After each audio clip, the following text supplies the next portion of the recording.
For years, the wolf here at the El Paso Zoo was mainly a ambassador species for conservation. In other words, we were keeping mainly wolves that were no longer needed for the breeding program, so we would just have older wolves that came from other zoos, and we didn't really have a facility for the wolves here that was big enough for breeding. So when we opened up the new Chihuahuan Desert exhibit a few years ago, we were able to provide habitat for a wolf pack instead of just a couple of wolves.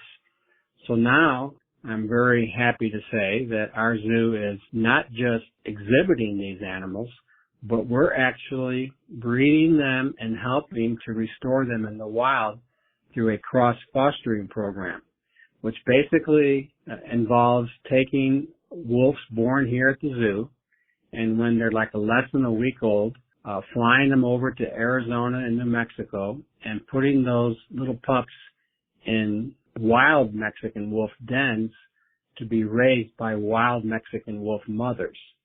And this is a very successful program, and it's been going on now for about half a dozen years. And for the past 2 years now, we've been able to contribute wolves to the cross-fostering program. So we're actually helping to strengthen the gene pool in the wild from wolves born here in El Paso.